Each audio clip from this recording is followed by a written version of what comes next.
Welcome to my YouTube channel. Friends, आज के इस वीडियो में हम सब पढ़ेंगे क्लास 9th हिस्ट्री बुक का चैप्टर 2 जिसका नेम है socialism in Europe and Russian revolution. इस चैप्टर के ऊपर हम लोग 3 वीडियो बना चुकी हूँ। ये पार्ट 4 है।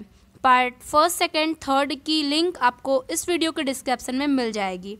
हम लोग कुछ टॉपिक डिस्कस कर चुके हैं।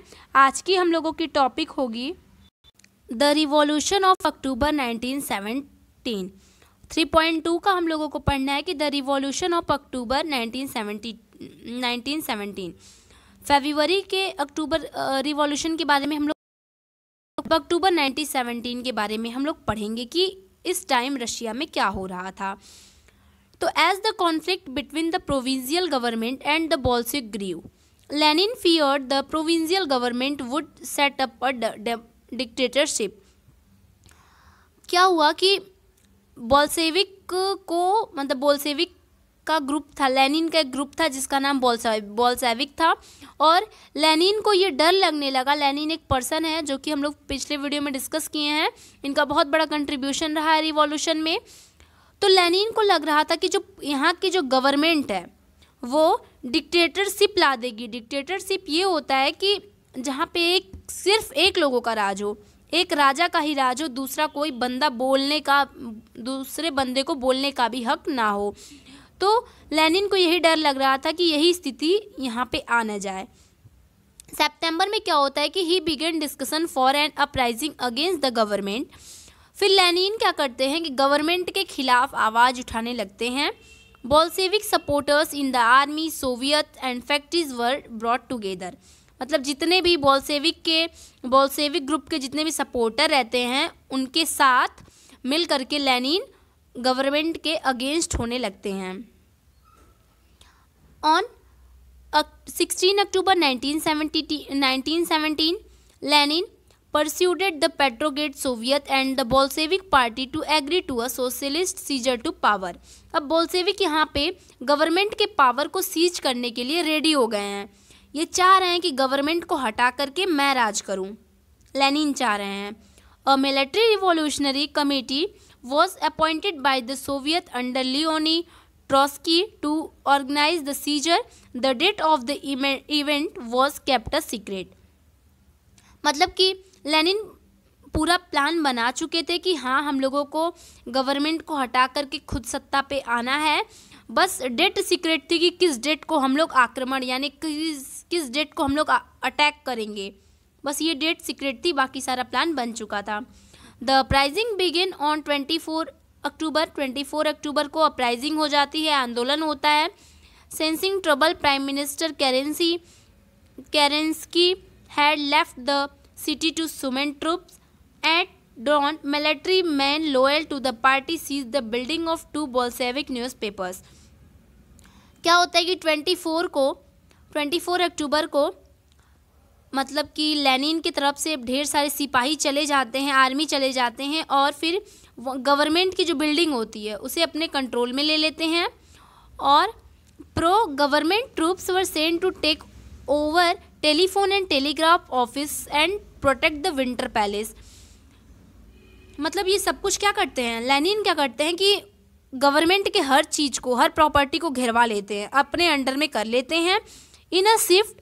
जैसे कि विंटर पैलेस हुआ, मतलब इन सब चीज़ों को ये घेर लेते हैं, और फिर गवर्नमेंट खुद की प्रोटेक्ट करने के लिए एकदम रेडी हो जाती है। गवर्नमेंट खुद को प्रोटेक्ट करने लगती है।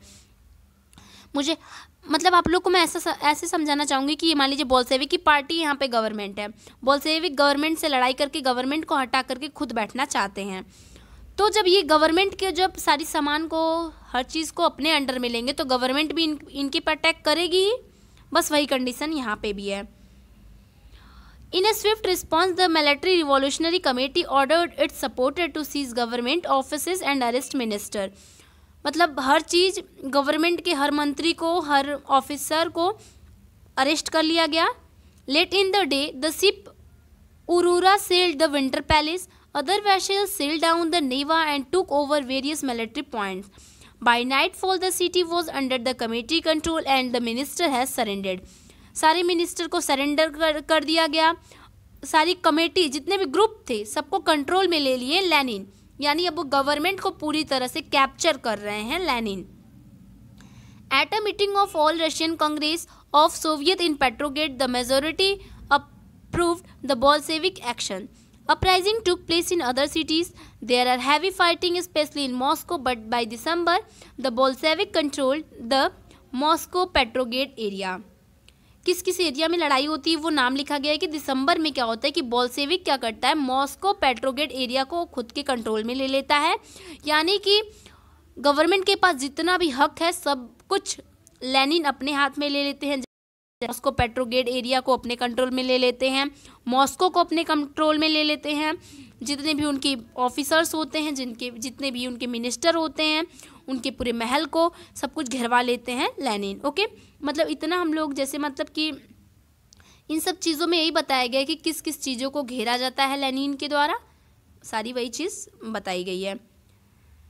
देखिए ये यहाँ पे पिक्चर में लिखा हुआ है कि लेनिन लेफ्ट एंड ट्रोट्स्की राइट। देखिए ये हमारे लेनिन है और ये हैं ओके। अब हम लोग आगे पढ़ते हैं।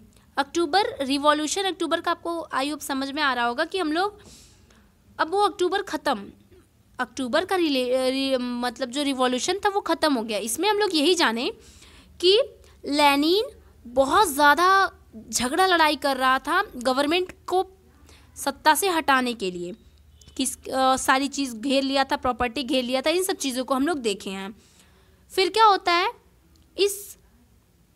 इसका रिजल्ट क्या होता है फ्रेंड्स कि राजा हार मान जाते हैं, गवर्नमेंट हार मान जाती है। इन लास्ट आपको यही बोलना है, अगर कोई पूछे कि रिवॉल्यूशन ऑफ अक्टूबर 1917 का रिजल्ट क्या निकला तो राजा हार मान जाते हैं और लेनिन राज करने लगते हैं।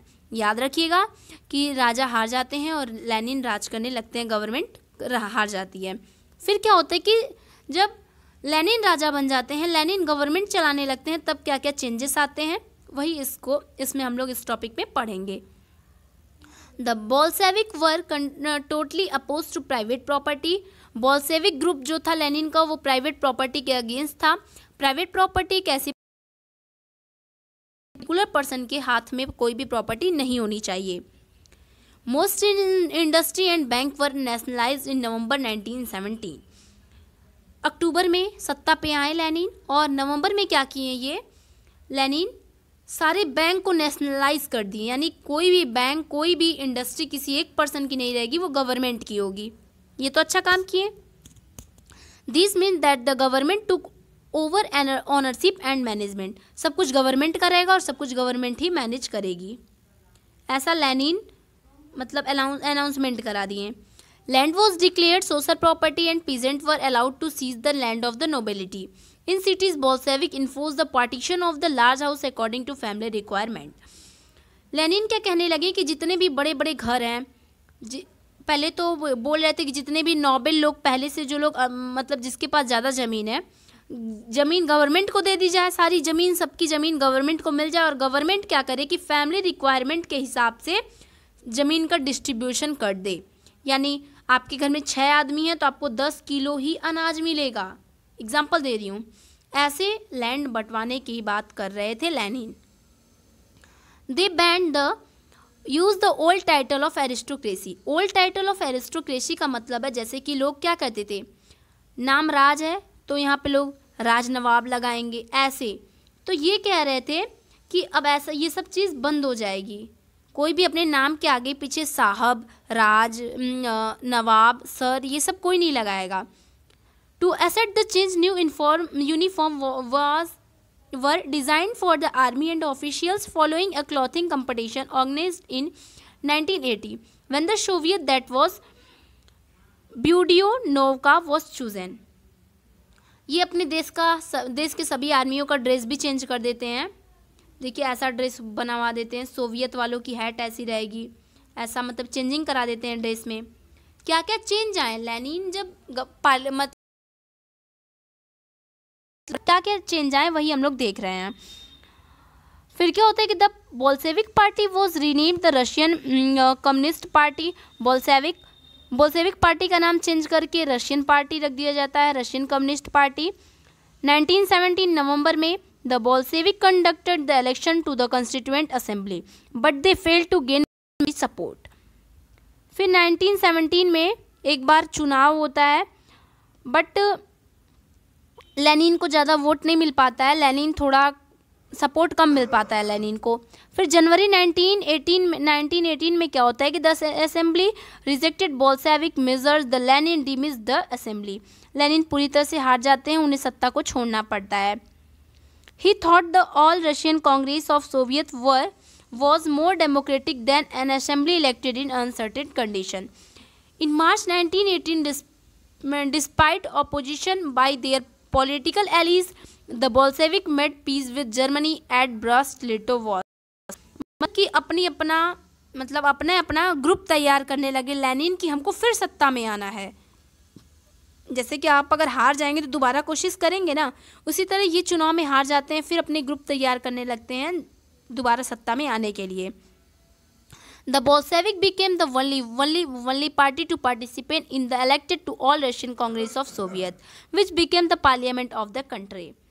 अपना ग्रुप तैयार करने के बाद लेनिन फिर से पार्लियामेंट ऑफ द कंट्री मतलब गवर्नमेंट चलाने लगते हैं और Russia became only one party state.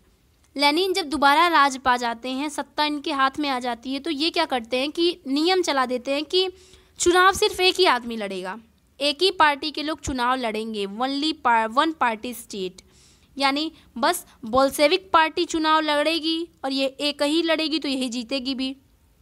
Trade union वर कैप्ड, देखिए यहाँ पे गलत चीज़ होने लगी कि एक ही पार्टी चुनाव लड़ेगी, दो पार्टी होता तो समझ में भी आता, कंपटीशन हो जाता, लेकिन एक ही पार्टी चुनाव लड़ेगी ऐसा लेनिन बोल दिए जब ये जीत गए तब।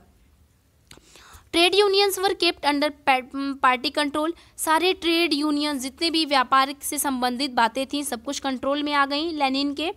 The secret police called the Cheka first and later OGPU and NKVD punish those who criticise the Bolshevik, जो भी बोल्शेविक ग्रुप के खिलाफ बात करेगा, जो भी आदमी अगर बोल्शेविक को खराब बनाएगा वो तुरंत उसके साथ बुरा व्यवहार किया जाएगा, ऐसा लेनिन दोबारा जीतने के बाद कह दिए।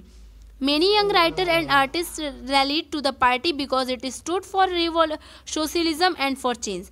अक्टूबर 1917 this led to experiment in the art and architecture. 1917 के बाद तो आर्ट में भी बहुत चेंजिंग आई थी, अच्छा काम किए थे, लेकिन अब लेनिन अच्छा काम नहीं कर रहे हैं। कह रहे हैं कि बस एक ही लोग चुनाव के लिए लड़ेंगे और फिर बस हमारा राज चलेगा। कोई भी अगर न्यूज़पेपर छपता है तो उसमें कौन सी बातें छपनी चाहिए, सिर्फ वो बोल्शेविक पार्टी की बात छपनी चाहिए। कोई भी इनके खिलाफ बात करेगा तो उसे मार दिया जाएगा, पीट दिया जाएगा, ऐसा होने लगा। But many become disillusioned because of censorship the party encourage.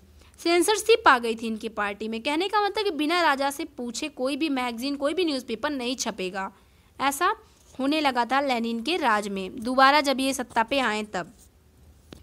फिर क्या होता है कि 2 व्यूज़ आपको दिया गया है। 2 व्यूज़ का मतलब है कि अक्टूबर में जो रिवॉल्यूशन हुआ रशियन कंट्री साइड, कहने का मतलब कि यहाँ पे लिखा गया है कि मान लीजिए कि आपके पास लेनिन क्या कहते कि जिसके पास ज़्यादा ज़मीन है वो गवर्नमेंट को दे दे, फिर गवर्नमेंट कम वही ज़मीन को कम करके बांट देगी हर किसान में, ताकि क्या हो जाए कि गरीबी थोड़ा दुनिया में कम हो जाए और सबके पास रिक्वायरमेंट सबको सबके रिक्वायरमेंट के हिसाब से मिले लैंड। तो जिसकी लैंड जा रही है उसे तो दुख होगा और जिसको लैंड मिल रही है फ्री में वो तो भाई खुश है। अब है सिविल वॉर। सिविल वॉर क्या होता है, जब कोई भी देश के आदमी अपने में ही लड़ाई करने लगे, अपने ही देश के लोगों से लड़ाई करने लगे, अपने ही देश में लड़ाई करने लगे, दूसरे देश से नहीं अपने में ही, तो उसे सिविल वॉर कहते हैं। इसमें क्या होता है कि when the Bolshevik ordered land redistributions the Russian army began to break up. जब बोल्शेविक ऑर्डर दे दिए कि लैंड बट जाएगी, जिसके पास ज़्यादा ज़मीन है वो कम किसानों में बट जाएगी, तब रशियन आर्मी क्या करते हैं, मतलब तोड़ना फोड़ना स्टार्ट कर देते हैं, लड़ाई के लिए स्टार्ट हो जाते हैं। Soldier mostly peasant wish to go home for the redistribution and deserted. जितने भी सोल्जर रहते हैं जब जानते हैं कि जब उनको पता चलता है कि ज़मीन बट जाएगी, लैंड डिस्ट्रीब्यूशन होगा, तो वो क्या करते हैं, सोल्जर की नौकरी छोड़ करके पीजेंट बन जाते हैं कि घर पे आराम से खेती करेंगे, कमाएंगे और खाएंगे। Non-Bolshevik socialist liberal supporter of autocracy condemned the Bolshevik uprising. Their leader moved to South Russia and organized troops to fight the Bolshevik. The raids during 1918 and 1919, the Green Socialist revolutionaries and white pro-terrorists controlled most of the Russian Empire. क्या होता है कि red Bolshevik के group वाले पहनते थे, green socialist वाले पहनते थे, वाइट प्रो टेररिस्ट, इसका मतलब कि जो राजा को ही चाहते थे। 3 ग्रुप बन गया यहाँ पे, एक बोल्शेविक का, एक सोशलिस्ट और एक जो राजा को चाहते थे कि राजा फिर सत्ता में आ जाए, लेनिन अच्छा राज नहीं कर रहे हैं। ये 3 ग्रुप अपना अपना ग्रुप, मतलब ये 3 लोग अपना अपना ग्रुप लोग तैयार करके एक दूसरे से लड़ाई लड़ने के लिए तैयार हो गए हैं। बट क्या होता है कि लेनिन को कुछ देश सपोर्ट भी करता है, जैसे French, American, British, Chinese troops, मतलब इस फ्रेंच, अमेरिकन, ब्रिटिश, जापानीज़ के जो सिपाही होते हैं वो लेनिन को सपोर्ट करते हैं। All the forces who were worried at the growth of socialism in Russia, as these troops and the Bolshevik fought a civil war, looting, banditry and famine become common. ऐसे मतलब अपने देश में ही लोग, कहने का मतलब ये पूरा रसिया है, इसी में 5 ग्रुप बन गया और ये ग्रुप अपने में ही लड़ाई कर रहे हैं, तो इस देश की प्रोग्रेस नहीं हो पाएगी, इस देश की उन्नति या फिर भलाई नहीं हो पाएगी, लोग अपने में ही लड़ते रह जाएंगे। इसलिए गरीबी भी इस रसिया में आने लगी। Supporter of private property among white took harsh step with peasant who had seize land. फिर क्या होता है कि जो वाइट पीपल रहते हैं, जो कि ये नहीं चाहते हैं कि लैंड का डिस्ट्रीब्यूशन हो, वो जब लेनिन हर किसान को ज़मीन बांट देते हैं। फ्रेंड्स, आप समझने की कोशिश कीजिए, कोई भी प्रॉब्लम हो आप मुझे कमेंट बॉक्स में पूछ सकते हैं। तो क्या होता है कि जब लेनिन ज़मीन सबको बांट देते हैं, फिर वाइट पीपल क्या करते हैं, आ करके सबसे हर किसानों से ज़मीन वापस मांगते हैं। Such action led to the loss of popular support for the non Bolshevik. जो नॉन बोल्शेविक रहते हैं, यानी जो बोल्शेविक के ग्रुप के नहीं होते हैं, वो क्या करते हैं कि हर किसानों की ज़मीन मांगने लगते हैं। 1920 के जनवरी में क्या होता है कि the Bolshevik control most of the former Russian empire. They succeed due to cooperation with non Russian nationalist and Muslim Jadidist. Cooperation did not, देखिए लेनिन को कुछ लोगों के मतलब सहायता भी मिलती थी, लेनिन को कुछ लोग चाहते भी थे, नहीं भी चाहते थे, तो जो लोग चाहते थे वो उन्हें सपोर्ट भी करते थे, ठीक है। तो cooperation did not work with Russian colonist themselves turn Bolshevik. In Khiva in Central Asia Bolshevik colonist brutally massacred local nationalist in the name of defending socialism. मतलब जो बोल्शेविक ग्रुप जो था वो कई लोगों को अपना गुलाम भी बना करके रखा था। तो इस क्या होता है इस सिचुएशन में, in this situation many were confused about what the Bolshevik government represented. तो जैसे कि एक बार कहा जा रहा था कि ज़मीन सबको बटेगी, तब तक नॉन बोल्शेविक पर्सन क्या कर रहे हैं, ज़मीन मांग ले रहे हैं किसानों से, कोई बांट रहा है, कोई ले रहा है। तो many people are confused about what the Bolshevik government represented. सब लोग कन्फ्यूज हो गए कि बोल्शेविक गवर्नमेंट आके कर क्या रही है, एक बार ज़मीन ले रही है, एक बार ज़मीन दे रही है, ऐसा ही हो रहा था। Party to remedy this the most non Russian nationalist were given political autonomy in the Soviet Union USSR, the state the Bolshevik created from the Russian Empire in December 1922. But since this was combined to unpopular policies that the Bolshevik forced the local government to follow, like the harsh discouragement of Nordism, attempt to win over other different nationalists, were only party successful. देखिए क्या होता है in last, ये होता है कि Lenin पहले तो अच्छा काम करते हैं, फिर इसमें बताया जा रहा है कि लेनिन खराब भी काम करने लगते हैं। जैसे कि कहते हैं कि अकेले आदमी चुनाव लड़ेगा। अब आप एक ही आदमी अगर क्लास में, आप ऐसे समझिए कि फर्स्ट आएगा, उसी तरह ये कह रहे थे कि एक ही पार्टी चुनाव लड़ेगी और वही हमेशा जीतेगी, कोई दूसरी पार्टी नहीं आएगी। ऐसी बातें करने लगे जीतने के बाद।